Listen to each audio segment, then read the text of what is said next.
that I probably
Oh, now I got to turn this overlay off. Oh boy, here we go. We'll get this. We're getting there, guys. Hang on.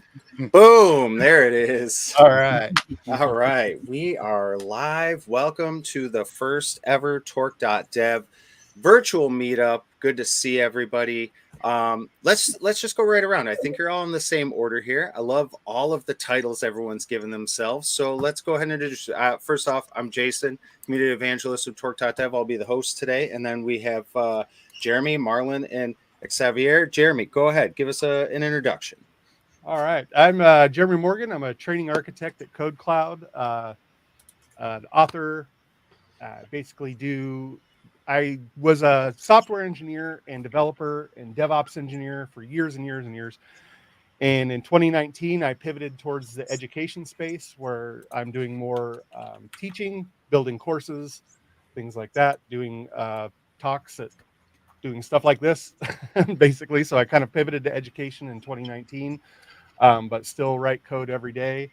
And yeah, working on a book right now for generative AI for developers that has just got pre-released. And yeah, I'm excited to be here. Awesome. Well, we are excited to have you here. Marlon, great to see you. Go ahead and give us an introduction. Yeah, for sure. Marlon Avery, software engineer by trade. Taught myself how to code quite some time ago. From there, I developed stuff my kind of startup journey. I was a big fan of sneakers like Air Jordans, Nikes, and LeBrons, and I wanted a way I can view my sneaker collection, everybody's collection on my phone. And so at the time, I didn't know anything how to do that. And so I started to kind of teach myself UI UX design. And then from there, I started to try to figure it out. Quickly learned I didn't know enough about how companies should be ran, so I went to go work at Uber on the Uber staff. So I was started off on the support side, ended up on the Uber Eats team. And then, started to teach myself how to code and stuff. And from there, quickly learn and gain some skill sets through that.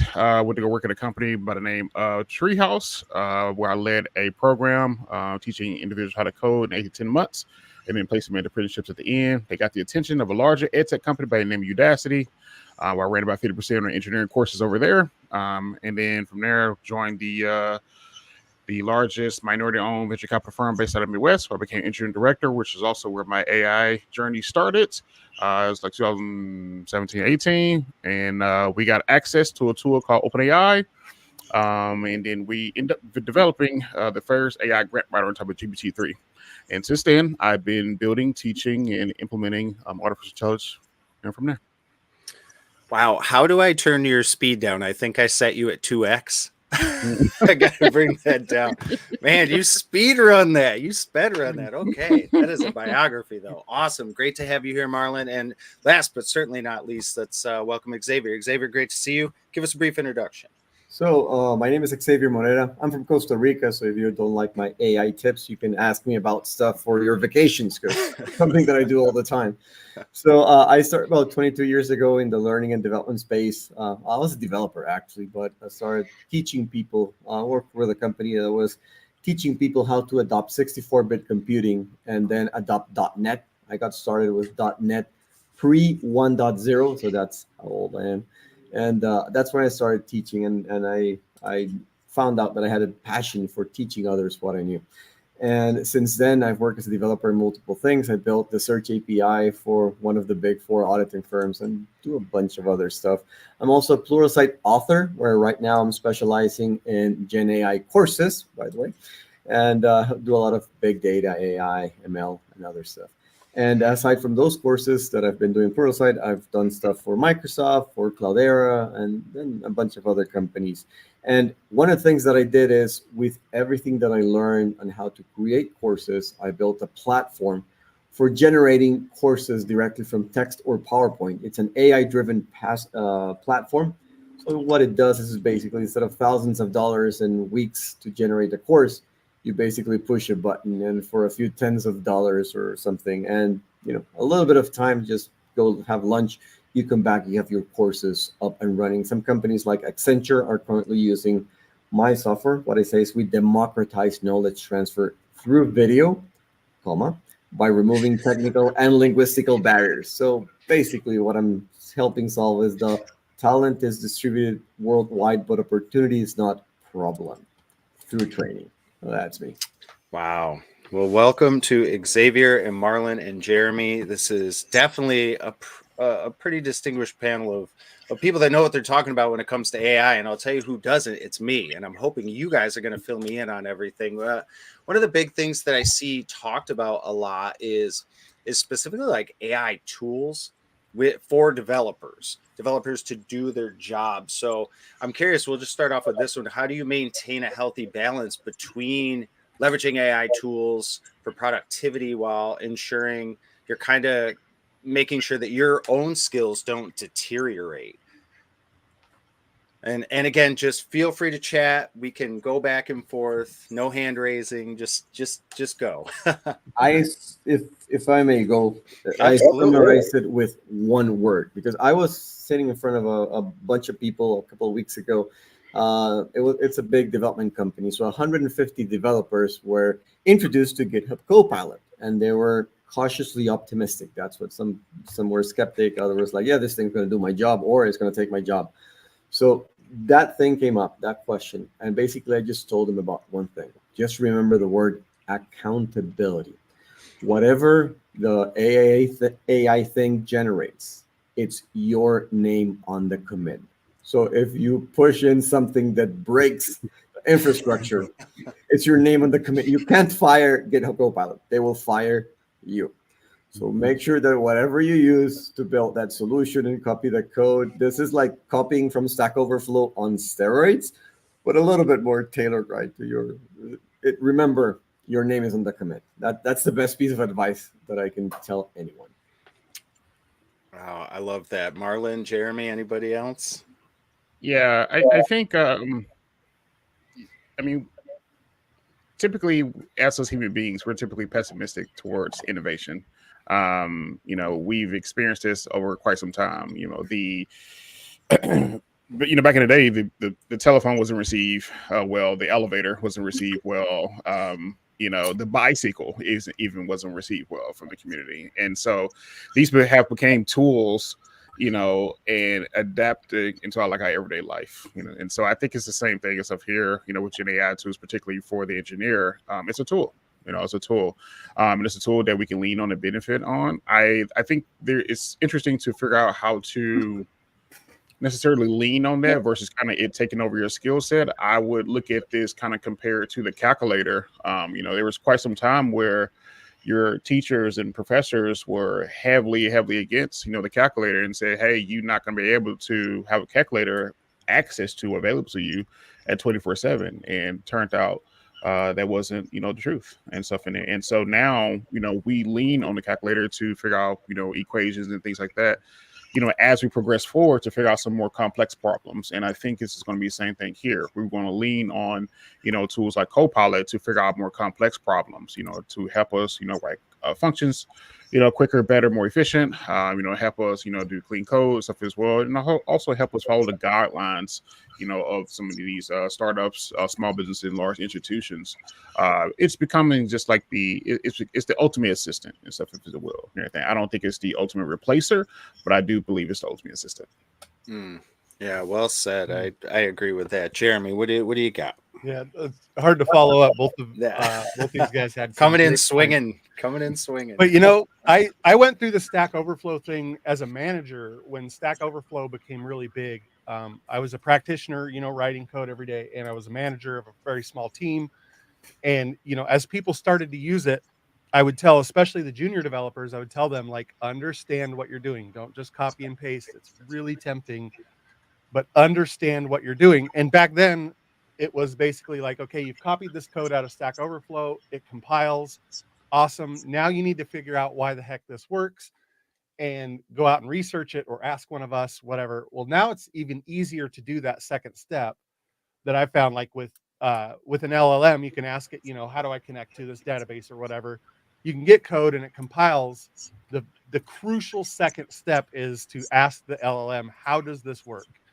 And you know, or go out, if you use something like Perplexity, which is one of my favorite ones, it will actually pull in stuff from search engines and it'll pull in references and things like that. But you have to understand how it works, and that second part is crucial. And I just went through this recently where I started using Cursor just to try it out and see how it goes.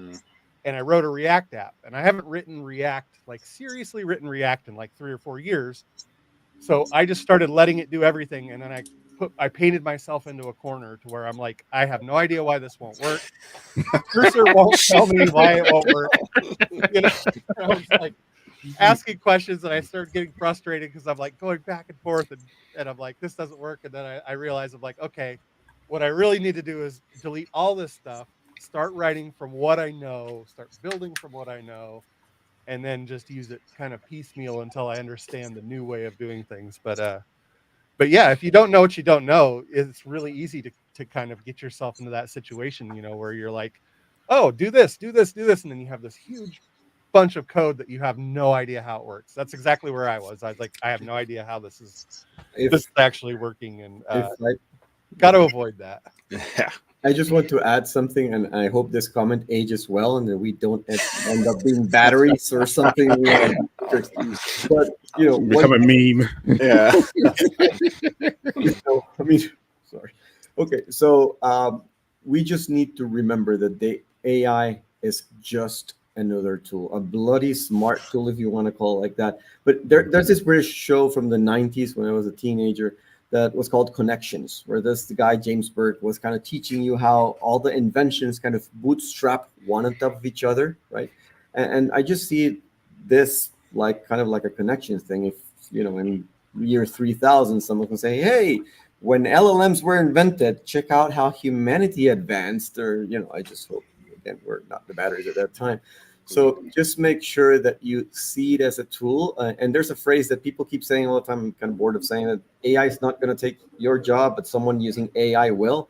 And that's the thing. People that know how to leverage AI properly will be more productive. They'll make less mistakes. Also, one of the things about being a productive developer is being lazy. And don't misunderstand me. It's just there are some stuff that's very repetitive, which you can focus on the hard part of the problem. And then, yeah, test case, I'll just ask for the, you know, GitHub Copilot to build the test case, or ask OpenAI to just write the interface for this things. So using an LLM, you'll be more productive, but you have to be in charge. If you're driving a Tesla, don't just put it on autopilot and go to sleep. You'll crash. Yeah, you have to hands on the wheel. I wanna add to what Xavier and Jeremy just said. Jeremy just gave a great analogy with Stack Overflow. I think the biggest difference in what we're living in today is when you copy a code snippet from Stack Overflow, somebody may explain it and may kind of tell you all this stuff, what's going on, and then when you imported that into your, you know, your IDE, your code base, and everything, something went wrong. Now you're trying to figure out what did that code do. The ability to now take that code snippet and put it into your favorite, you know, AI tool, to your favorite, you know, prompt, and ask it to explain it to you, or what's happening line by line with this code, really is what changes everything. Because now you can have that better understanding as you're building and you're growing and stuff with it, you know, so you can take those, you know, snippets of code and just like, hey, explain this to me like I'm a fifth grader, because I have no clue what's happening here, you know, and stuff. And so, you know, I think this is kind of what the thing, how things have changed stuff for sure. I love that. Explain it like a fifth grader. It's one of my favorite prompts. Personally, anyway. Jeremy, you had mentioned from kind of looking at it from the top down, from a leadership perspective. What, as far as that, like, what are some strategies, and all of you can obviously speak to this from some way, shape, or form. Like, what are some strategies that maybe your team or you guys have implemented for reviewing and validating code in your development workflow? Like, how do you sort of parse out and sniff out what someone built or what AI built?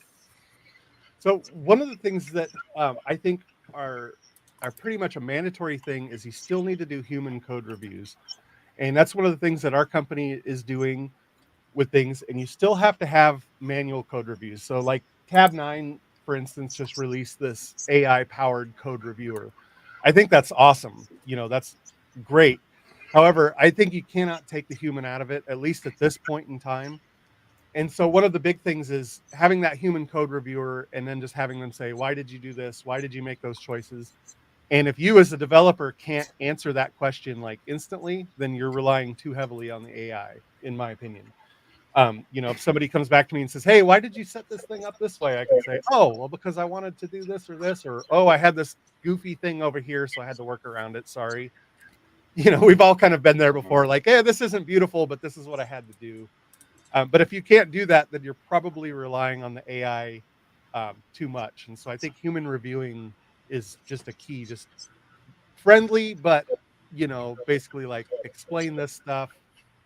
Good human reviewing, and even two sets of human reviewing, which they've done that on some of the code where I work, where they'll have two different people have to look at this code before, and that kind of gets rid of that. Sometimes you can spot the AI code after a while anyway, but And it's also something that's important to take into account, which is that the AI, the LLM, it will make mistakes. Because the other day I was I was doing a Jupyter notebook.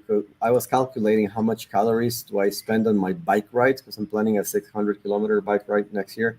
Wow. And yes, yes, I need to do the planning carefully.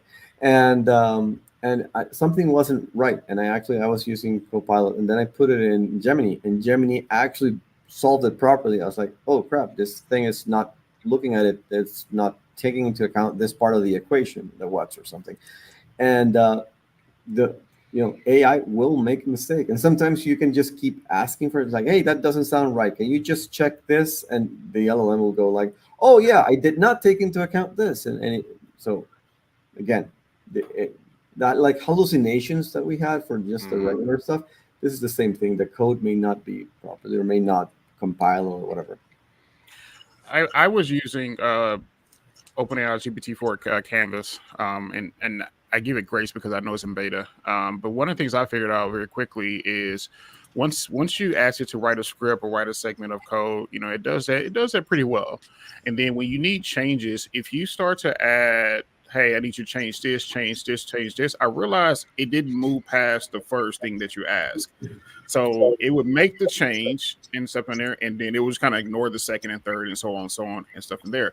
And then when you go back and say like, hey, okay, now you forgot to add this, sometimes it will reverse what it did before and then make the second update and remove the first one, and stuff as well. And so it's, both guys are right. You got to have a human in the loop, and stuff with that. You got to be able to, understand the stuff what's going on. And at the enterprise level, you're able to, put in guidelines stuff too as well, on the LLM side to help manage some of these things. So yeah. That's actually very human, because that's what I do when my wife asks me something. If she tells me three things, I'll do the first. She's not watching. She's hacking you. She's hacking you. She's got a system. Okay. That's so obviously, and I love some of the comments here using the phrase human reviewing. Human reviewing is wild. Keeping a human in the loop, like, think about that 20 years ago. That phrase never would have even come out of anyone's mouth. But now we're here, and I'm wondering, so we're talking about code reviews. It's integral to keep some human element to it, but maybe what are some of your experiences using AI outside of just like automating tasks?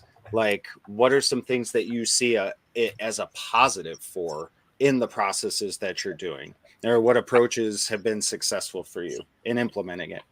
So I'll start with this one. We have a two-sided organization stuff here. We have an education side, then we have a agency side. So the education side, we teach organizations, governments, software engineers, individuals, and so and then a lot of times we gain clients through some of these workshops and training stuff we do. One of the things I still to this day hate the most with a high level of passion is just legal documentation. Um, and now the ability for a contract gets sent over, or I need to make some changes in the contract, or I need to hurry up and do something in between, like with the lawyer stuff as well. I have a deep understanding now what's kind of going on, and stuff and everything. And that's an everyday, function. That's an everyday thing and stuff that was going on. And so, 5 years ago, that just wasn't happening. I just wasn't going to sit there line by line and read it. I refused. And so just like an area like that where, it may not be the strongest in your skill set, or you just may not have the desire to do it. You can kind of close some of that gap to kind of like help you, gain insight, grow, build, react, applications, where it may be. And so, definitely that's one of the use cases and stuff I definitely appreciate and enjoy, doing. Yeah, I love that idea for that type of application, and that's not even necessarily tech related. And we can definitely circle back to maybe non-developer roles where AI is beneficial too, especially from maybe not developer roles in tech, like production PMs and leadership could be using it for different things that they're doing. But anyway, Jeremy, Xavier, anything else to that? Well, go ahead, Jeremy. I've been talking a lot. Okay, I'll give you time to think. I use it for writing a lot, and so I do a ton of writing. Not just my book, my blog, at work, whatever. And one of the things I've found that it's really good for is I'll do like a Fleisch Kincaid score, readability score of like 8th grade level or something, and it simplifies the stuff that I write to make it clearer for communication. And another thing that I really like to do is say, what am I missing? And I'll literally put that in the prompt. I'll say, review this outline for this thing that I want to write. What am I missing? And sometimes it'll come up with stuff that's like, okay, that's all garbage. I'm not going to put it in there. But sometimes it'll just throw an idea and be like, oh yeah, I never thought about that angle. I need to do that. And so I'm not using AI, and I tell people this all the time, do not use AI to write your blog posts. It's like the worst idea in the world. So I don't use it to write my stuff for me, but I use it to look at my writing and tell me what's crap and what's good and improve it. And I think it's been really helpful for me just in communications. And I mean, I'll even do it with an email sometimes. Like, am I being clear? Is there anything I can do to make my message more clear in this email? And sometimes it will come back with something and I'm like, oh yeah, totally. That's, time to fix it. And so it's really helped me with writing and communication, I think.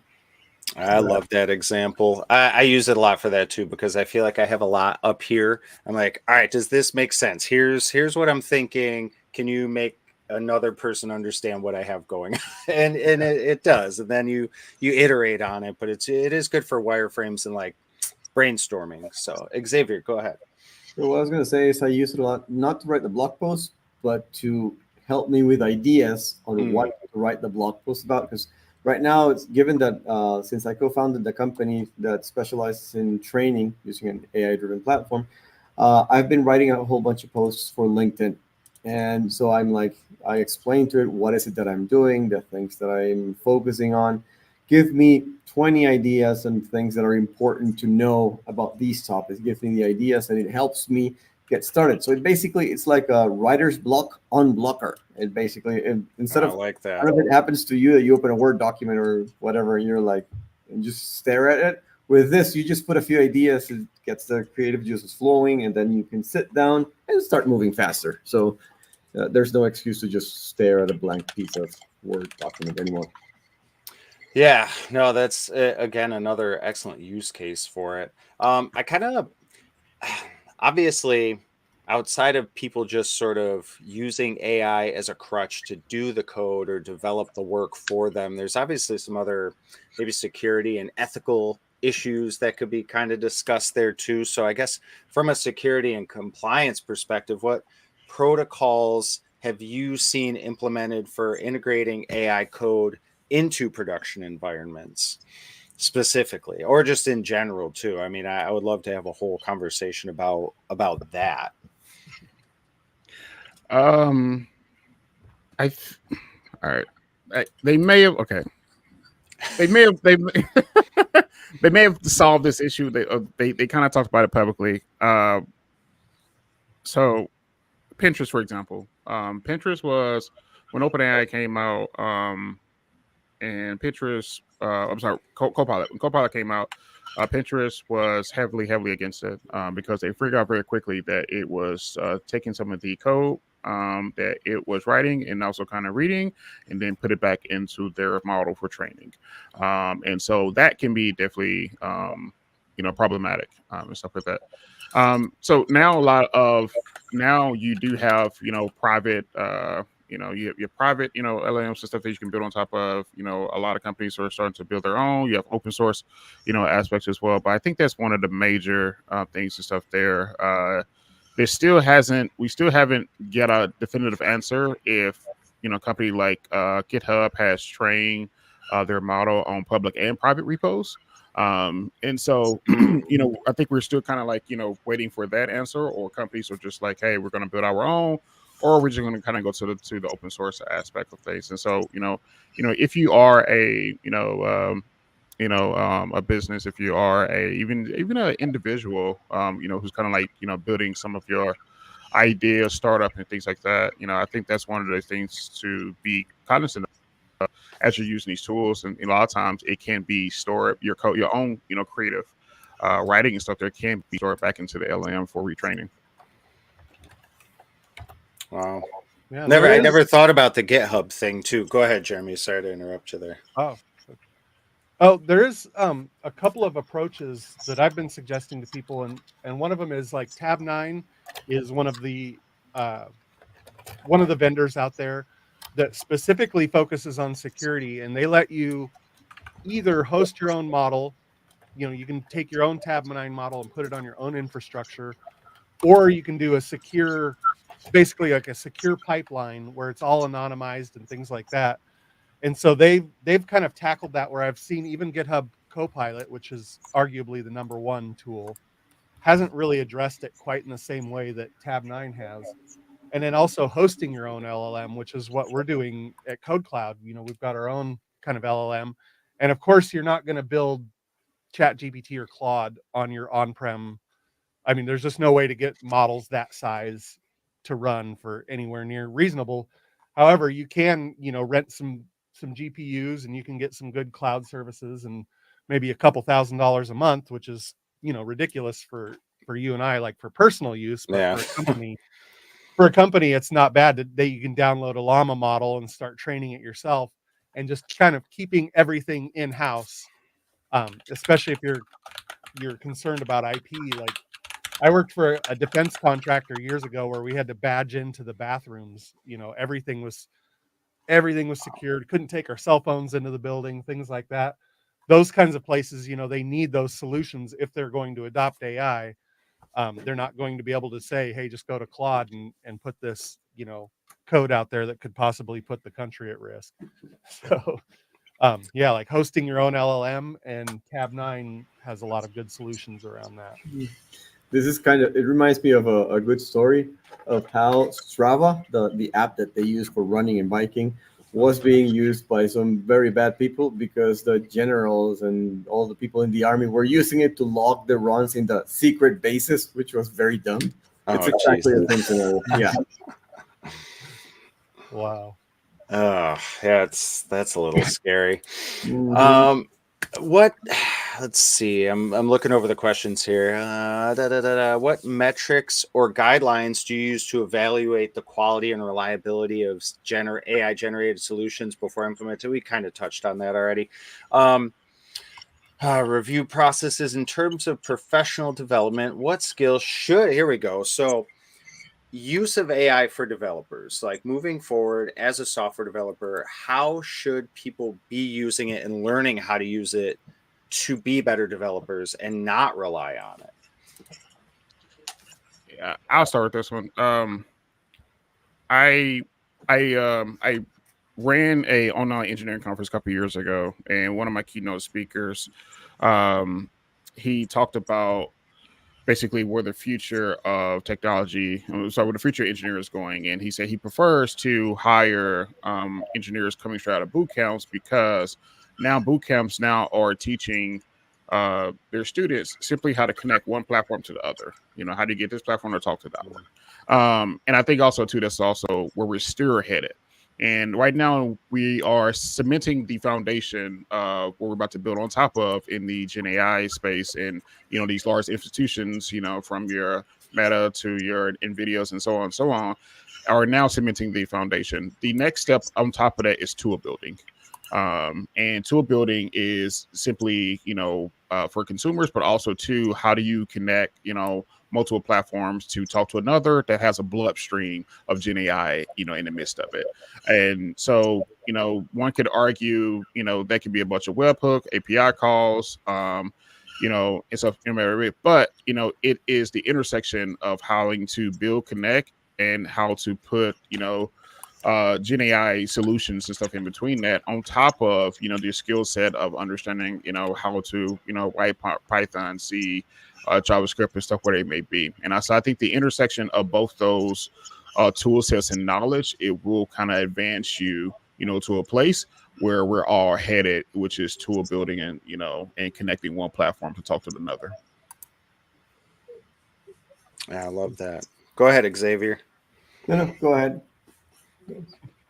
Oh, Yeah, no, I wasn't going to say anything. Fair enough. One of the things that I think is an interesting way to use it is to use the LLMs to brainstorm and guide your learning.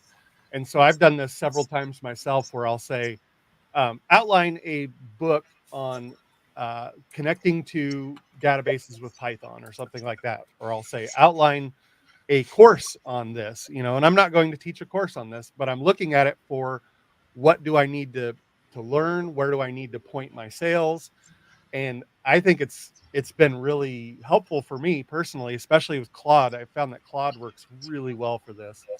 And it will say, oh, I never thought about this part of it. And then I'll go off and find this and research it elsewhere. But just using it as kind of a brainstorming partner, like, hey, Python expert, what should I learn about this section of Python and the Python world? And I wouldn't necessarily trust the information that comes out of the LLM, but it definitely shows me like Get you all of the thinking. different aspects to look at. Talking about that, now I have something to say. So I was trying to get a thought together, put together a thought. So I was telling Jeremy and Jace a little bit earlier how I've lost like 75 pounds. It was because of the picture that you just put over there. It's at some point I decided to become healthy, or actually not become healthy, just not be the last bike on my bike rides. Last guy. And one of the things that I'm doing right now is I'm writing a book on how I went from 230 pounds to 150 over the course of 14 months, just through sport and nutrition. And I'm writing a book not as a hobby, because I learned, because I was basically programming or coding or just working all the time with very bad habits, and I completely switched it from one year to the other. I mean, it's an impressive thing. They even were making fun of me. Oh, like you're Xavier's son. That's what they said at the Perfect Summit that I was last week. And I'm writing a book where I'm telling what I had to learn to switch my life and become a healthy and fit individual. And what I do is I do my storytelling of, hey, what motivated me to lose weight? Well, I was never motivated to lose weight. I was just motivated not to be the last guy getting at the finish line. But then I start working with an LLM to just get back what are the actual things that a nutritionist or a sports coach might say. So I'm like, yeah, and I did this, and I used the LLM to help me get ideas. And of course, because it has like, hey, in this website it says that you should do this. It even has references. So I'm combining my book with my personal story, which is what people will empathize with. Just a developer with very bad eating habits that did not work out at all, to become an individual that can go and ride the longest climb in the world, like 15,000 feet of elevation, and just get back home, just get back, and just like it's nothing, using the LLM to get the actual tips that worked that I did not know they were going to work. I just happened to run into them kind of by chance, I may say. I want to use Xavier's point. Number one, that's fantastic, and I want to use Xavier's point to express how this new world we're about to enter into. Um, to Oh wow, today Tuesday. Oh wow. Okay, no, today's Monday. Okay, Not great. yet. It's All right, Monday. all right. And so, Wednesday, I'm speaking at the Georgia Department of Education conference, and I'm showcasing, the future of future education powered by AI. And one of those things, using Xavier's point, is I think we're going to live in a world where Xavier can write a book and give his all and his experience and his knowledge in those things and stuff of what helped him. And also, too, from that book, the book itself would become its own knowledge base, but it will be a digital AI structured book that will be able to adapt to the person who is reading it. In a multi-model, aspect. And so it would be able to, talk, ask questions and give kind of feedback and stuff all off Xavier's, information and stuff.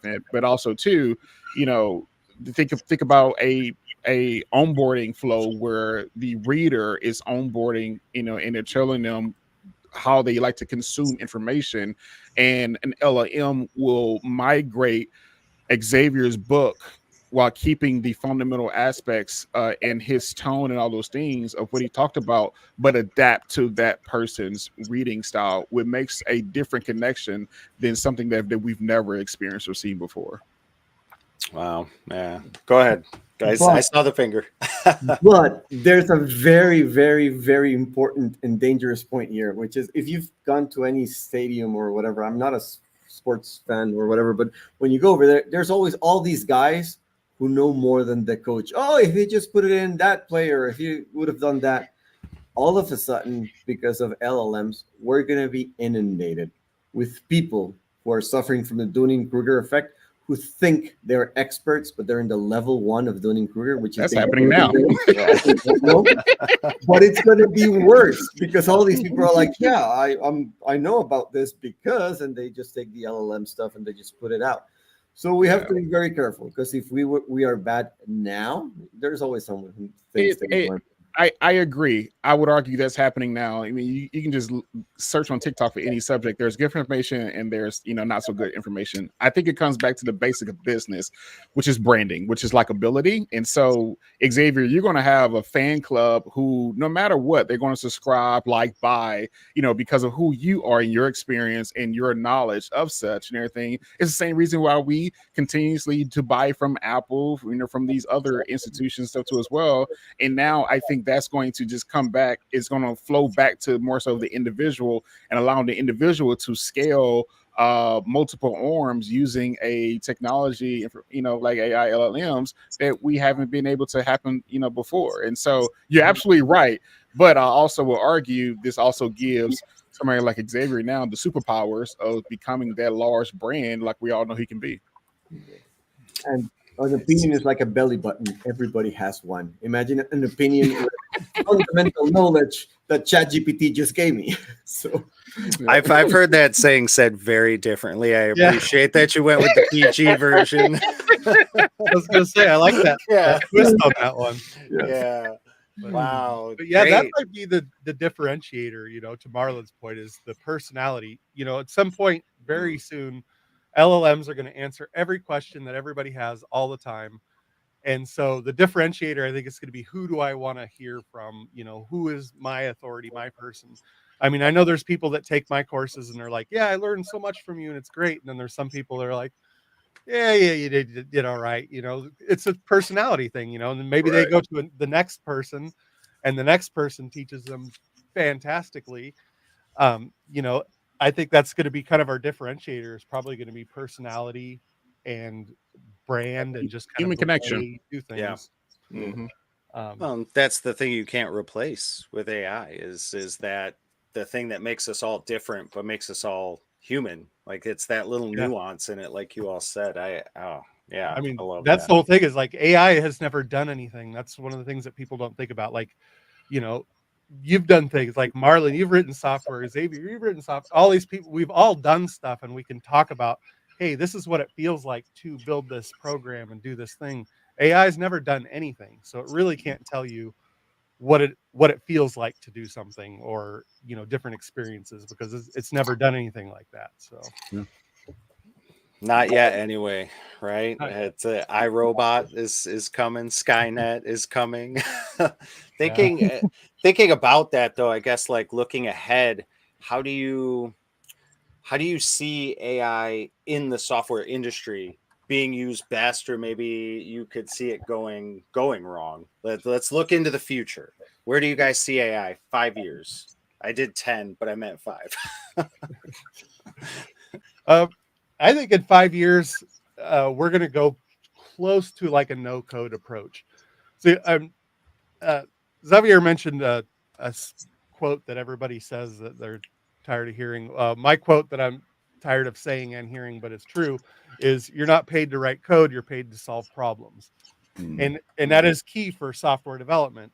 Yeah. And I think it's in 5 years from now, there's going to be a lot less code writing. There's going to be way more of just build this thing for me and put it together. And your differentiator is going to be your ability to solve actual problems. Whether that's a good thing or not, I mean, I have concerns about it, because it's like, if you think about generative art, and it's a lot of people hate generative art because it's like stealing all these artist stuff. And that's a whole separate issue. But what about the fact that if nobody's creating new art, then all we're doing is regenerating all this stuff from pre 2022? I do have the same concerns with code. Like, what if we just stop innovating in the way we write code and the way we build things, so that in 5 years from now or 10 years from now, we're just rehashing the stuff that LLM is spitting out from code that somebody wrote in 2009, because that's what's in the model, and nobody's done anything different. I do have some concerns about that. And at the same time, there's a part of me that's like, well, does that matter? I mean, Mm. is innovation in code really something that's going ahead and needs to go ahead at this point? I don't know, but I am very worried when I hear no code, because when I started like in the .NET 1.0 whatever 20 years ago, I used to hear the no code tools, and we're supposed to be using those tools in 2001 or maybe even before. I'm just in 2001 because that's when I started hearing them. Mm. So everybody keeps saying we're getting to a no code approach, but when is it that we're going to get there? Is it really that we're going to get there? Or I don't know. No code seems to me like you're not going to be programming in just normal English, because that's what they tried with COBOL in 1950 or whatever. Yeah. yeah. So not sure. Yeah, I think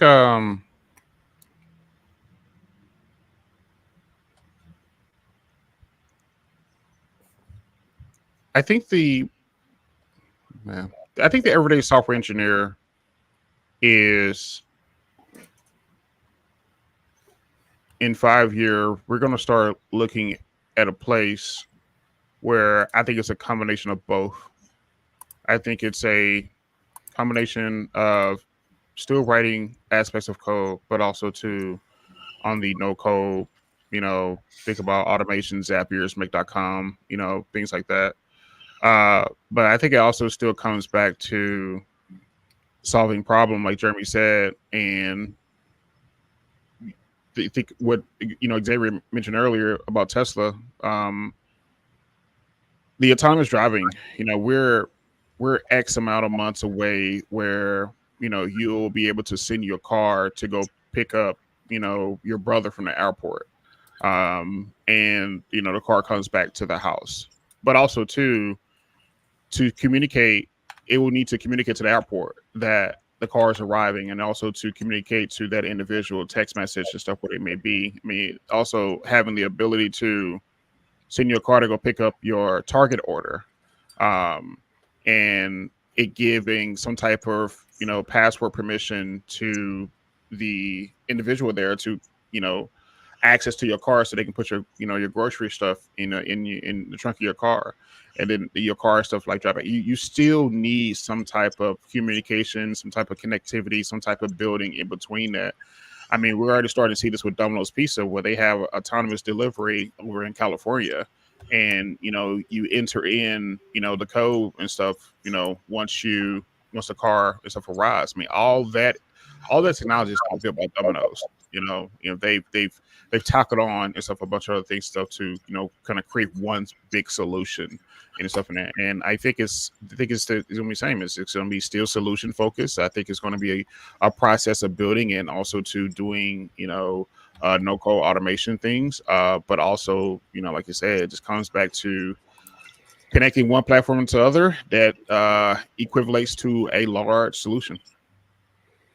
Nice. I just wish Domino's could get chicken wings right. I don't know why I keep talking to this microphone. My microphone's here. It hears me fine. I, I like that we're talking about the problem solving aspects of the industry because, I mean, I guess if I look at it objectively from a user's perspective, why do I care what you did to make something that works for me? So it's like, are we willing to just, I don't know, I don't want to say like die on that hill, or are we going to be accepting of some of this and adapt? But at the same time, Wait, do ask we the question need, again? so I don't even know if it was a question. I think I was just sort of reflecting on what we were just talking about. It's like at the end of the day, if we're solving the problems the best that we can for the user's happy, then what does it matter what tools we use? Yeah. Okay. You know, um, Mhm. but do we need a car to drive Domino's to us? I guess there's the question is like, what's the limit of what AI could be implemented in for you guys? Like, where do you see it's just not needed to be used? I'd say self-driving cars is a really good example. Also, like medical equipment, anything medical equipment that does monitoring, things like that, I think should have way more human review and self-driving cars. Just for the most obvious reasons. If it fails, people die. I think that's the point where we could say, let's have an actual human being build this, look at it, review it. And medical software, of course, for decades has been very heavily reviewed. There's a lot of rules. Regulation. You definitely can't just commit something and push it out and have it go into a heart monitor the next day. There's a whole bunch of stuff, and I don't think that should change. But that's a place where I think no code solutions and AI solutions don't really belong. I mean, other than maybe the very beginning brainstorming part of it. But if I'm going to get in a self-driving car, I would like to know that a person or many people have worked on the basic safety stuff and had a lot of eyes on it. And talking about safety, here in Costa Rica, there's kind of a joke with the Tesla group that the self-driving car doesn't have the potato chip salesman in the middle of the highway mode, because you're kind of driving and literally there's people in the highway selling little plantain chips or whatever, and the car, if you have it on autopilot, the car will just go and you're like, what? It's because of course there's a human being in the highway that's not supposed to be there. So the safety level needs to be way, way even more than if you're driving just in a regular, highway in the U.S. where you don't expect the guy selling you chips as when you're getting like, I don't know, to the toll plaza or something. So it's a different level. Yeah, that's crazy. And again, I think you both made great points when it comes to like life. When it comes to human life, I think that there should be, it shouldn't be reliant on AI ever when the potential for human life is at risk. But there's a very good video that I just saw the other day. I just they sent it to the Tesla group. There's this car coming along, and there's like an old person who falls. He just kind of stumbles, and when he falls, there's another car coming, and the Tesla was an autopilot, had like half a second to react what it is, went this way, and it crashed directly into the other car because it had to decide whether to run over the guy that just fell into the road or crash the other car, and it decided to crash. Just look for it. It's very interesting because it actually made the right choice. Yeah, I'm going to push back here a little bit. I think the performance and the ability to get to a place where it drives safer than human beings is very possible. I mean, we all hop on planes where 80% of the time that plane is in autopilot. We just don't. We're just not behind. the wheel and stuff, if you will. But that plane most of the time is very much an autopilot. In autopilot itself and anything, even in the air, is a form of artificial intelligence.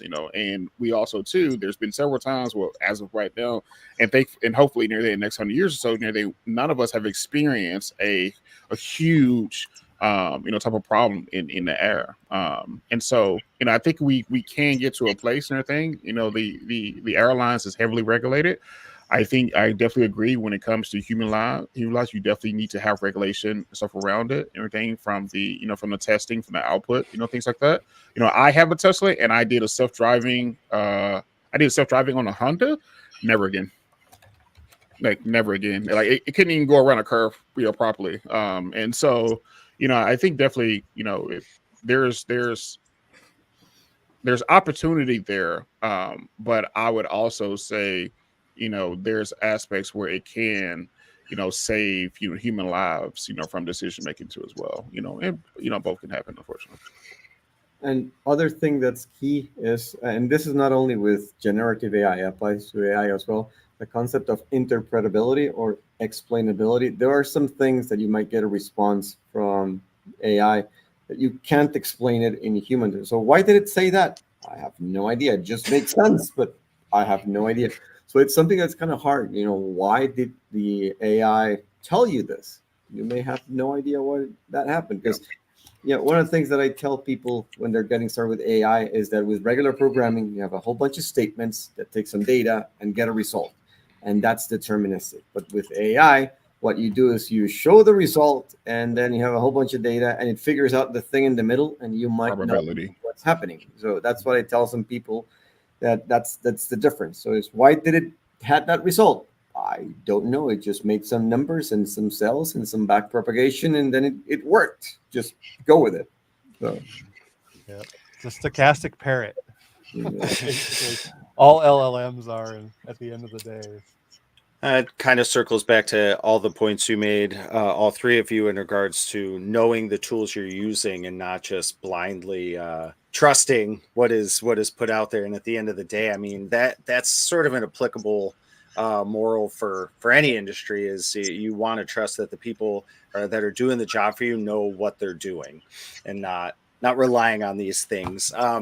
Wow, that. I think that's all the questions I have. We've got about 7 more minutes left. I would love to give everybody the opportunity to just give us their closing thoughts about their soapbox moment. Let's filibuster for a minute. Give you each a couple minutes, and thank you so much again for coming to hang out. This has been super informative. So, Marlon, if you would like to start, go ahead and hit us. What do you got? Some closing thoughts on AI right now?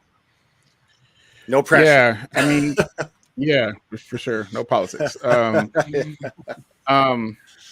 think this is an exciting time. I mean, I think we've all seen, the opportunity and the impact that it's already made. And I think we're also at the bottom of the first. I think, this will grow into a world where we don't even recognize pros and cons, in X amount of years. And the beautiful thing about that is the reason nobody has any idea where things are going to be in 5 years is because as engineers, we're all building it every single day. And, we have the ability to build, solutions that we want to come and see in the world. And so one of the most solutions that I'm excited about myself and some of the things our organization is building is AI voice solutions.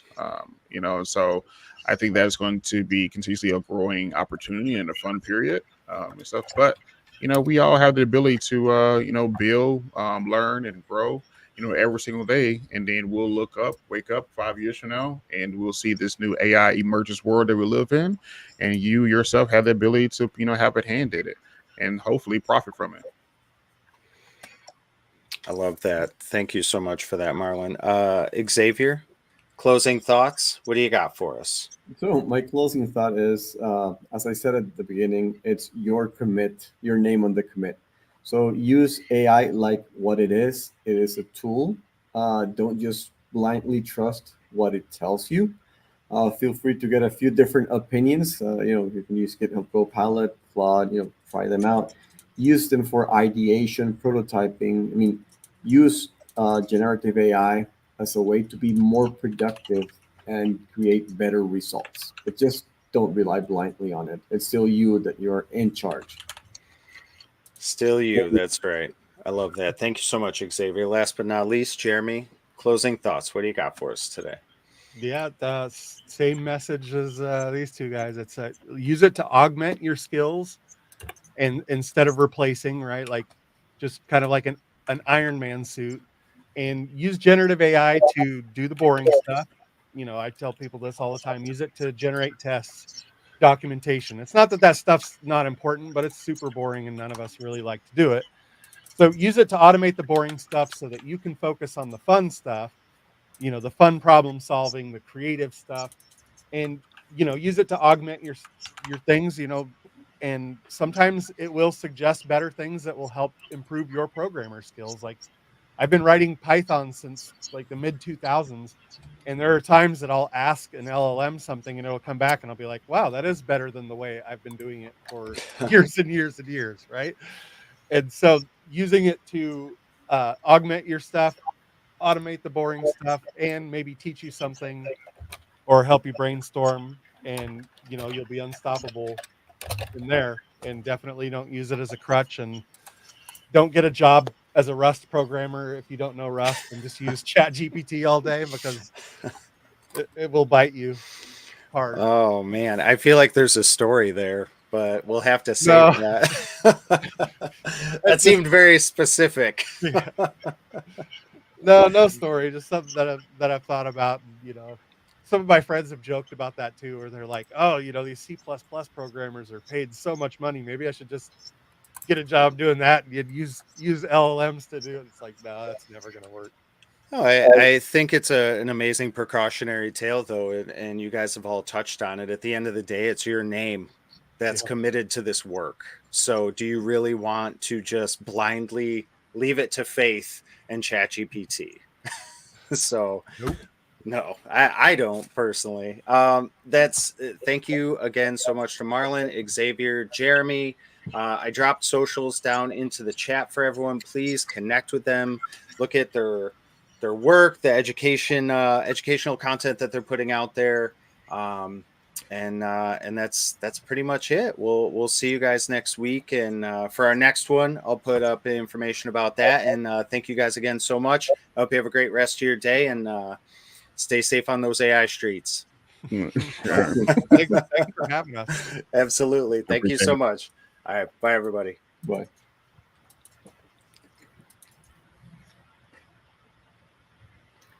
Hey, bye, Ian. Hey, Xavier. Hey, Marlon, how are you? Hey. Are we still live? Hold on, I think we're still live. I think we are. So let's go. I wanted to reach out to you later. So if I can reach out to you later, that'll be great. Yeah, that'd be awesome. Okay. All right, Thank cool. you. Bye. Guys, I accidentally hit the wrong button, but thank you so much for